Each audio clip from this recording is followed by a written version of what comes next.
So we had some heartbreaking calls last week from people who talked to us and pointed out to us the disproportionate number of ex-servicemen and women, mainly ex-servicemen that we know of, who are also without accommodation, also sleeping rough, living rough, sofa surfing. Why should that be, and what can we do about it? That's our big question right now, and that's why I'm delighted to welcome to Talk Radio Ed Tytherleigh from that fantastic organisation Stoll, as we say good morning to Ed. And I ask him first of all, Ed, please tell us a bit about Stoll. What do you actually do? What are your aims? Hi, Paul. So Stoll's a charitable organisation. We've been going for 102 years now, so we were formed in the middle of the First World War to accommodate disabled servicemen coming out of the trenches. Fast forward to today, and we're the leading provider of support and housing to veterans in the UK. We have around 300 homes that we support disabled and vulnerable and homeless veterans in, and then we support around 300 further veterans through outreach and other support services in the community. I mean, it does seem to me difficult to comprehend that these people, with all respect to you and Stoll, need your help. Why does it happen? Well, I mean, interesting point, actually, that if you're a veteran, you're statistically no more likely to be homeless than the civilian population. So actually, while there are veterans on the streets, and every single one is an urgent case that I think we need to respond to, you're no more likely to be homeless because you're a veteran. Why they need our help? Well, these guys have served our country. If you serve our country, you go above and beyond. You are under the control of the military for 24 hours a day. You operate a different penal code. You don't choose where you go. And ultimately, you do make the decision that you could put yourself in the line of fire. So that's why we as a nation try and respond above and beyond for this community. So if there is a homeless veteran on the street, I completely support the idea that we should move heaven and earth to get them off. I suppose I meant why, as in why on earth is this happening, given that you're right, these people have signed up, they've done their service, they put their lives on the line. In many cases, they're out of the army because of things out of their control. How isn't there kind of provision for them from within government sources, the MOD, from within the Army, Navy or Air Force itself? Well, today you've got the scoop. This is the first conversation I'm having, but today we're launching a call to action to try and do something about that. And there's three particular focuses or foci that we have in order to try and change this to make sure that it doesn't happen. The first one is there are still servicemen leaving the forces now, and they're not having a comprehensive conversation about where they're going to live, and therefore some are falling through the net. So the first thing we're asking for is the Ministry of Defence to ensure that each and every veteran gets appropriate support to avoid them moving straight. So they're not having a kind of parochial or mentoring conversation or a supportive conversation about what their plans are?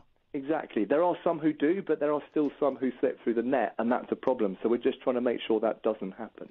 The second thing we're pushing is when they're out in Civvy Street, there are a lot of agencies, services that are not tuned in to the veterans piece. So that's local authorities, homeless charities. We simply want them to ask the question about whether someone's a veteran, and if and when they identify them, get them through to the services that do exist. The third bit we're pushing is just about funding. You make the point about government. I think veterans is about the most underfunded part of the support and housing sector across the whole country. There is majority of veteran services fund themselves through bucket shaking, etc., and that's not very sustainable, to be honest. I mean, I have a bit of a dog in this fight because, and it was many years ago, we had an uncle who wasn't really a blood uncle, but he was my dad's step-half brother, a very loose family arrangement, and he'd been a Barnardo's boy. He joined as a boy soldier at 15, and when he'd done, I think, 15 years, he came out and was pretty much on the streets, and he lived with us for a long time, kind of sofa surfing, because I'm the oldest of 6 children, and we had only a little 3-bedroom house. My sister got the box room, us 5 boys. Uncle John was on the sofa.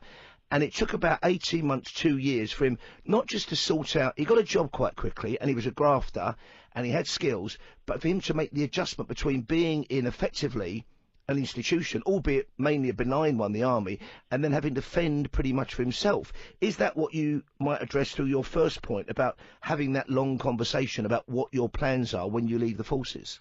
I completely agree, particularly other ranks of private soldiers. That you live in barracks and actually you're not paying rent. So there is a small thing that comes out of your monthly payslip that you probably begrudge, to be honest, that is a reference to your accommodation, but you don't pay rent, you don't pay council tax. So I agree there is a degree of institutionalisation. You also referenced your family member who was a Barnardo's boy. Again, that rings a bell to what we're finding on the streets today, which is sadly, it is often those who didn't have a settled family life before they went into the forces. Yeah. They're the ones who are more likely to come out because they haven't got that safety net to go back to, so they're often the ones that we find homeless.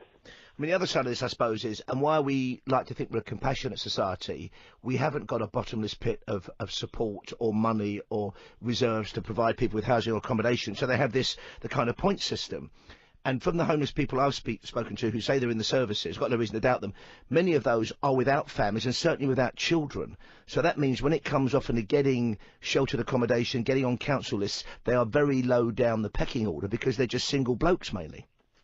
True, and there is government guidance, but not legislation, crucially. We'd love this to be legislative, we'd love this to be law, but there is guidance where local authorities have to give due consideration to veterans.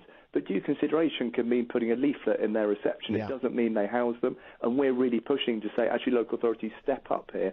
Maybe because they are pretty cash-strapped. You don't have to pay and accommodate them all, but actually, please, pay more attention than a leaflet. Ask the question and actually feed them through to the services that are on offer in the veteran sector. Now, you mentioned funding as well, finally, Ed. Maybe I've just missed it, but I've never seen Stoll, your organisation, out collecting. I wasn't really aware of them until I knew we were going to have our chat tonight. How do you get your money? Where does your funding come from? So some of our funding does come from housing benefit because there's rent, but all the support costs, every single one of our support workers, and we've got a substantial support team, we have to fundraise for every penny, be it through grants, and we do bucket shapes.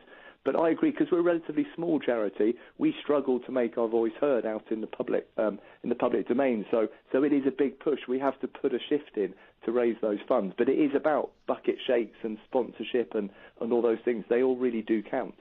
Now, you mentioned you founded 102 years ago, so right in the middle of the Great War. It's the centenary of the end of that war this year. Next month, I think I'm right in saying, sees the centenary of the RAF. This is surely a year when things must change. Does this make you angry, this situation, Ed? Well, I've been working I've been working homelessness for sadly decades, so I am frustrated. But the fact that we're making this call to action shows that we haven't given up. And the particular frustration around veterans' homelessness is because the figures we're talking about, maybe a few thousand every year or something, it is, if we have that will and we do combine the joint action of local authorities, the Ministry of Defence, we can get those numbers really, really close to zero. So, yes, I'm frustrated. Angry, I don't know, I'm still pushing. I'm going to keep pushing to the day I drop, I suspect. Ed, thank you so much for your time this morning. We'll speak again. That was Ed Tytherleigh there, the CEO of Stoll. Can you tell us again the website? I think it's stoll.org.uk, isn't it, Ed? It is. It's www.stoll.org.uk. Thank you so much. Good luck in the future, and we'll talk again, Ed. Thank you very much indeed. It's Talk Radio, and we'll get you talking.